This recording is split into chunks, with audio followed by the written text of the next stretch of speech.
Ko tomua whakatapu ki he tangata I whanua tangwa, kai ata peang fua whangan ki whakahoko ai whatongia rea o e ahoni. I'm an Indigenous Tongan and Indigenous Moana Nui anthropologist, and I'm also a fourth generation Mormon. Yes, fourth generation from the Pacific. Currently, I live in Ahupua'a of Kahuku in Hawaii, just to give you a little bit about my positionality.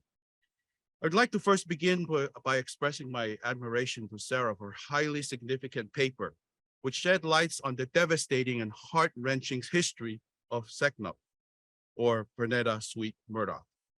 As well as you all know, the core of settler colonialism is denial and erasure, as Haunani K. Trask and also Patrick Wolf has given us. This paper, Sarah's paper, actively confront settler colonialism by remembering Seknop's story and directly challenging the eradicative ideology that underlines settler colonialism. The erasure or elimination, as Wolf used it, of the indigenous Timpanogos people is evidence in their killing, renaming of individual and places, suppressing stories related to land acquisition, and of course, the displacing of the Timpanogos people. Remembering as an act, as beautifully and scholarly illustrated by Sarah's paper, is an act of decoloniality and indigeneity. There are several aspects of the paper that I deeply appreciate. First, I commend Sarah for exposing the racist, there's nothing else to say, it is racist, view held by LDS members towards Native Americans. The quote Sarah shared from Heber C. Kimball alludes to an LDS version of a doctrine of discovery. This assignment of 30 European LDS families, total of 150 by Brigham Young, to settle Indian territory without consent from Native inhabitants exemplify this particular LDS racist doctrine of discovery. Second, the account of the massacre of the indigenous Timpanogos people is harrowing and heartrending. The example about Old Bishop and this killing, you can see that both Brigham Young, Heber C. Kimball, Harley B. Pratt, these are leaders that we know actively advocated for the extermination of the indigenous Timpanogos people. Third, the selling and placing of Native Americans in Mormons' families as servant is poignant aspect of this history. Seknop, for example, was sold at the age of 5 to Joseph Murdoch, who later married his adopted daughter. And just want to thank Sarah for sharing this particular piece of history. Lastly, I appreciate how Sarah portrays Seknop in an empowering light. Despite being sold at a young age and eventually marrying her adopted father, Seknop actively placed herself in a position to support her people and to, as they force all the drama, loss of lands, rivers, and forced relocation. Now, regarding Sarah's paper, I believe the story should be incorporated into all the church history manuals. All the Mormons who should be aware of this particular story. This is an important story. One of the questions that I'm interested in asking Sarah is, maybe we can talk about this, is how did the Mormon concept of Lamanite influence and shape Latter-day Saints' action towards indigenous Timpanogos? It seemed that there was a significant disparity in the treatment of Native Americans and Pacific Islanders or Polynesian. This is a significant issue that I will raise as I talk about Robert Joseph's paper. So I recommend just kind of some idea for Sarah, think about settler colonialism, which you have raised, but also coloniality, decoloniality, indigeneity, and others. Now to Robert's paper. Thank you, Robert, for documenting the intercultural relations between Pakeha Latter-day Saints and indigenous Maori from 1880 to, of course, the 1900s.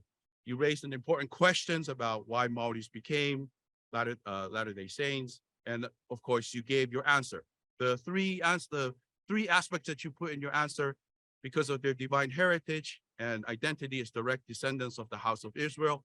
Of course, that was sort of kind of the first. The second one was the initial respectful intercultural proselyting approach for many of early LDS missionaries with Maori. And then, of course, the significant prophetic utterance of number of Matakite, or the Maori seers. While the explanation you provide is one possible reason, there may be many other compelling reasons for why Maori and Wananui Polynesians joined the LDS Church. I would recommend exploring these other alternatives. For instance, could it be due to coloniality? I refer here to Quijano's work. Arcia Tekun and Atahi have also written one for the Pacific about Tongan coloniality. And in this idea with Christianity being viewed as a superior to indigenous Maori religion, Maori had little choice but to join one of the Christian denominations, which is the LDS Church. The option of remaining or returning to indigenous Maori religion may not have been available. Consequently, the only possible move was to either indigenize the LDS Church or syncretize it, using Mormonism and Maori religion, by identifying themselves as direct descendants of the House of Israel through Lamanites, and of course, interpreting the Matakite and prophecy within the LDS Church. So just kind of a different interpretation from Robert's paper. The initial respectful intercultural proselyting approach of early LDS missionaries toward the Maori is a strong point, I think, in your paper, Robert. However, in light of Sarah's paper, her excellent paper, I'm curious about the double standards of the LDS Church. Why were LDS members respectful of Maori culture, but not of Native American culture? Furthermore, this respectful approach seems to be limited to me, very limited. For instance, did the LDS missionary respect Ta'amoko, which is Maori tattooing, as they're embracing Maori culture? What about respecting the polytheism of Maori religion, especially goddesses such as Papatuanuku, Hina, Hinanui Tepo, and so on? How about the Maori cosmogony of Rangi and Papatuanuku, or the migration of Maori, which is from Hawaii, and most people who interpret Hawaii to be somewhere in Rarotonga or Cook Island or some other, but not America, not aware of any that says that it's from America.